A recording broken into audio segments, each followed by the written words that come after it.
नमस्कार मित्रांनो, Shri Swami Samarth. Only for स्वामी भक्ती या यूट्यूब चॅनलवर आपले स्वागत आहे.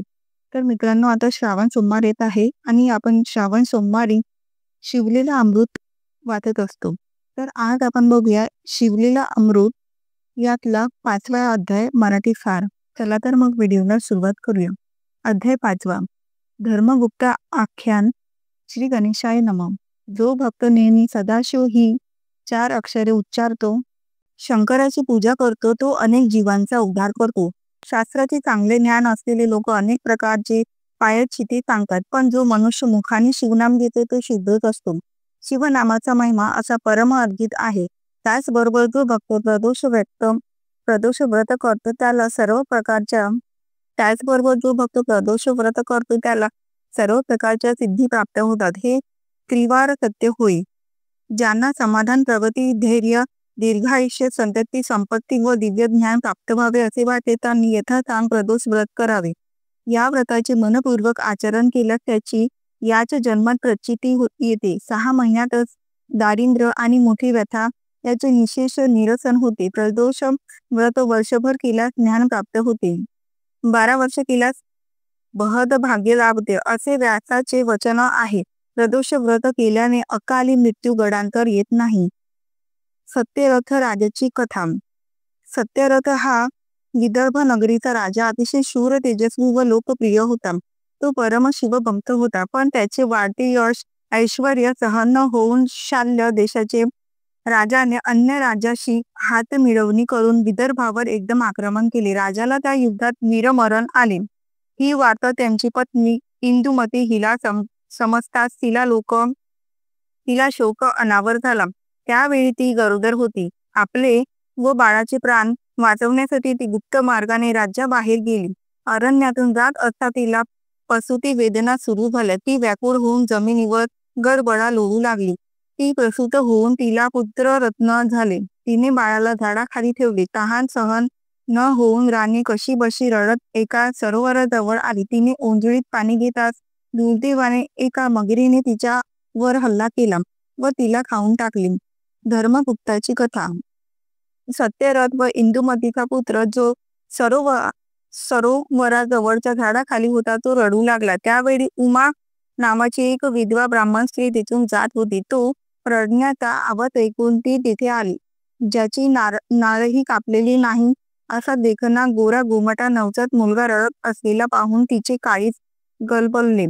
मातृसुलभ वात्सल्याने तिचे हृदय भरून आले, पण बाळाला नेण्याबद्दल तिचा निश्चय होईना. तेव्हा भगवान शंकर साधूचे रूप घेऊन तिच्या पाशी आले व म्हणाले, हे ब्राह्मणी, हा क्षत्रिय राजपुत्र मोठ्या भाग्याने तुला सापडला आहे, पण या गोष्टीची कुठेही वाच्यता न करता तुझ्या मुलासारखा खास याचाही प्रतिपाळ कर. त्यानंतर भगवान अंतर्ध्यान पावले. उमा तिचा स्वतःचा मुलगा शुचिव्रत व हे छोटे बाळ असे दोघांचे संगोपन करू लागले. तिने बाळाचे नाव धर्मगुप्त ठेवले. उमा मुलांना घेऊन एक चक्रा नगरात गेली असता तेथे शिवालयात पूजा करणाऱ्या ऋषीश्रेष्ठ शांडिल्य यांनी धर्मगुप्त राजपुत्र असल्याचे ओळखले. उमेने धर्मगुप्ताची माहिती सांगण्याविषयी त्यांना विनंती केली. शांडिल्य म्हणाले, हे ब्राह्मणी, हा मुलगा विदर्भ देशाचा राजा सत्यरथ याचा पुत्र आहे. हा सत्यरथ पूर्वजन्मीही राजा होता. त्या जन्मात प्रदोष काळी शिवपूजन अर्धवट ठेवून उठल्यामुळे या जन्मात सत्यरथ अल्पायुषी होऊन शत्रूकडून मारला गेला. याचा मातेने पूर्वजन्मी आपल्या सवतीचा वध केला होता. त्याच सवतीने या जन्मी मगरीच्या रूपाने तिचा जीव घेतला. धर्मगुप्ताने पूर्वजन्मी कोणतेही शिवव्रत केले नाही, म्हणून या जन्मी राजपुत्र असूनही हा लहानपणी अनाथ पोरका झाला. भगवान शंकर म्हणजे देवाधिदेव, अत्यंत कृपाळू. त्यांची मनपूर्वक सेवाभक्ती करणाऱ्याला कसलीही कमतरता पडत नाही. म्हणून प्रदोष काळी एकाग्र चित्ताने शिवपूजन करावे. पूजन चालले असताना ते अर्धवट टाकून केव्हाही उठू नये. प्रदोष काळी भवानीला प्रतिष्ठित करून कैलासनाथ तिच्या पुढे नृत्य करतो. त्यावेळी सरस्वती वीणा वाजविते, इंद्र वेणू वाजवितो, ब्रह्मदेव ताल धरतो, लक्ष्मी सुस्वर गायन करते, तर विष्णू मुद्रुक वाजवून शिवाच्या नृत्यगतीला साथ देतो. कुबेर हा शंकराचा प्राणप्रिय मित्र हात जोडून समोर उभा राहतो. यक्ष, गंधर्व, किन्नर, सूर आणि असुर विनम्रतेने सन्मुख उभे असतात. प्रदोष काळाचा महिमा असा अगम्य आणि अनाकलनीय आहे.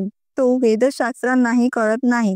शांडिल्य ऋषीचे बोलणे पूर्ण होताच उमेने विचारले, ऋषीवर्य, माझा मोठा मुलगा शुचिव्रत याला या जन्मी दारिद्र्य का आहे? ते म्हणाले, या तुझ्या मुलाने पूर्वजन्मी लोकांकडून दृष्टपणाने दाने उकळली आहेत. स्वतः कधीही दान धर्म केला नाही, शिवपूजन केले नाही, म्हणून हा या जन्मी दारिद्र्य भोगत आहे. उमेने आपल्या दोन्ही मुलांना शांडिल्याच्या पायावर घातले. त्यांनी दोघांना अनुग्रहित करून नमः शिवाय या मंत्राचा उपदेश केला. प्रदोष व्रत विधी समजावून सांगून त्यांचे महात्म्य वर्णन केले. त्यांनी सांगितले, पक्ष प्रदोष व्रत करणाऱ्याने त्रयोदशीस निराहार राहावे, सत्कार्य करावे, सूर्यास्तानंतर 3 घटका झाल्यावर भक्तिभावाने प्रदोष पूजेला आरंभ करावा.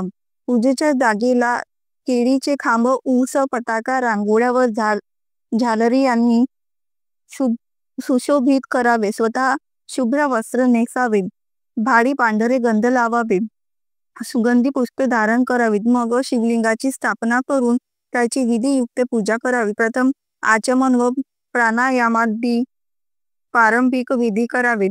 मातृकांसह अंतर्न्यास व ब्राह्मण्यास करावेत. डावीकडे विष्णूची व उजवीकडे अग्नीची पूजा करावी. वीरभद्र, गणपती, अष्टसिद्धी, अष्टभैरव, अष्टदिक्पाल व सप्तावरण पूजा करावी. आधी शंकराचे ध्यान करावे. मग सर्व राजोपचार यथाक्रम अर्पण करून त्याची मनोभावे पूजा करावी. त्याचे स्तवन करावे. म्हणावे, हे गौरीनाथा, हे कुमार, मना तुझा जय जयकार असो. तू अत्यंत निर्मळ आहेस, सोज्वळ आहेस, कोटी चंद्राप्रमाणे शीतल आहेस, सर्वार्थाने परिपूर्ण व सनातन ब्रह्म आहेस. मी तुला नमस्कार करतो. तू माझ्यावर कृपा दृष्टी ठेव. ऋषी शांडिल्याने हे व्रत मुलांकडून नीट करून घेण्याची उमेला सूचना केली. ऋषींचा उपदेश व आशीर्वाद मिळाल्यावर उमा 2 मुलांसह एकचक्रा नगरीतच राहिली. शुचिव्रत व धर्मगुप्ताने यथासांग 4 महिने प्रदोष व्रत केले. शांडिल्य यांनी त्यांना काही गोष्टी आधीच स्पष्ट सांगितल्या होत्या. आपली शिवपूजा आपणच यथाविधी करावी, ते दुसऱ्याला करायला सांगू नये. शिवपूजेचा कधीही कंटाळा करू नये. शिवपूजेच्या तीर्थ आणि प्रसादावर देवासुरांचा अधिकार असतो, म्हणून देवपूजेचा तीर्थप्रसाद कोणालाही देऊ नये. तसे केल्याने 100 ब्राह्मणांच्या हत्येचे पातक लागते. शिवपूजेची सामग्री व साहित्य याची कधीही चोरी करू नये. हे तर महापाप आहे. शंकर स्वतः महात्यागी आहेत. त्याच्या सेवेसाठी, पूजेसाठी स्वकष्टार्जित धन वेचावे, स्वतः परिश्रम घ्यावेत. ही गुरुवचने ध्यानी धरून ती दोन्ही मुले अत्यंत आदराने शिवभक्ती करीत होती. पुढे काही दिवसांनी शुचिव्रत नदीकाठी खेळत असता अचानक शेजारची दरड कोसळली. त्या ढिगाऱ्यात शुचिव्रताला दव्यांनी भरलेले एक घट सापडला. त्याच्या प्रभावाने त्याचे दारिद्र्य नाहीसे झाले. ते दोन्ही कुमार नित्यनेमाने शिवध्यान व शिवपूजन करीत असत. आता दोघांनी तारुण्यात प्रवेश केला होता. एक दिवस अरण्यातून हिंडताना त्यांना गंधर्व कन्या दिसल्या. धर्मगुप्ताला अंशुमती नावाची गंधर्व कन्या आवडली. ती कोद्रवीन नावाच्या गंधर्व राजाची कन्या होती. तो तिच्यावर मोहित झाला. एकदा गंधर्व राजाने आपली कन्या कोणास देऊ असे शंकराला विचारले असता शंभूंनी पृथ्वीवरील माझ्या परमभक्त धर्मगुप्ताला तुझी कन्या दे असे सांगितले होते. शंभूचे ते वचन असे खरे होऊ पाहत होते. धर्मगुप्त गंधर्व कन्याच्या जवळ गेला. त्याचे रूप पाहून अंशुमती त्याच्यावर मोहित झाली. तिने आपल्या सख्यांना दूर पाठविले आणि राजपुत्राला धिटाईने जवळ बोलविले. त्याच्या गळ्यात स्वतःच्या गळ्यातली मोत्याची माळ घालून, आता मी काया वाचा मने तुझी पत्नी झाली आहे असे म्हणून त्यांच्या चरणी मस्तक ठेवले. धर्मगुप्ताने अंशुमतीला स्वतःची ओळख सांगून तिचे वडील हा विवाह प्रस्ताव स्वीकारतील का असा प्रश्न उपस्थित केला. तेव्हा अंशुमतीने त्यांची संमती घेऊन ती 3 दिवसांनी त्याच वनात परत येईल असं सांगितले. अंशुमतीने गंधर्व लोकी आपल्या पित्याला आपले मनोगत सांगताच कोद्रवीन गंधर्वाला आनंद झाला. घरी गेल्यावर वनातील सर्व वृत्तांत धर्मगुप्ताने आपल्या आईला सांगितला. तेव्हा ती म्हणाली, शिवभजनाने मनुष्याचा खरोखरच उद्धार होतो, त्याचे इहपर कल्याण होते. तुम्ही भक्तिभावाने प्रदोष व्रत केलेत त्याचेच हे पुण्यफळ आहेत. 3 दिवसांनी कोद्रवीन गंधर्व राजाने अंशुमतीचा विवाह धर्मगुप्ता बरोबर करून दिला. विवाह सोहळ्यात गंधर्व राजाने उमेला स्वर्गाहून दिव्य अमूल्य अशा नानाविध भेटवस्तू दिल्या.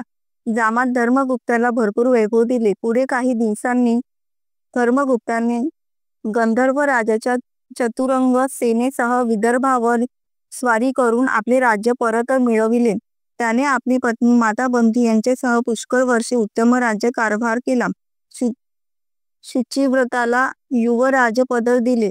शांडिल्य गुरूंचा थोर सन्मान करून त्यांना दक्षिणा म्हणून अपार धन दौलत दिव्य रत्ने आभूषणे वस्त्रे दिली. त्याने सर्व प्रजाजनांना सुखी केले. पुढे कालांतराने त्याने आपल्या पुत्राला सुदत्तला राज्याभिषेक केला व तो तपश्चर्येसाठी वनात निघून गेला. तेथे शंकराचे अहोरात्र ध्यान करू लागला. त्याच्या आराधनेने प्रसन्न झालेला शिवाने विमान पाठवून त्याला त्याच्या पत्नीला मातेला व बंधूला शिवलोकी नेले आणि त्याच्यावर कृपा केली. त्याची अक्षयपदी स्थापना केली. सूत म्हणाले, हे धर्मगुप्ताचे आखांचे श्रवण करतील, सद्भावाना पठाण करतील, लिहितील, याचे रक्षण करतील आणि याला अनुमोदन देतील. त्याची सर्व पातके नष्ट होतील. त्यांना सर्वत्र विजय व यश मिळेल. त्याचे कर्ज पिटेल.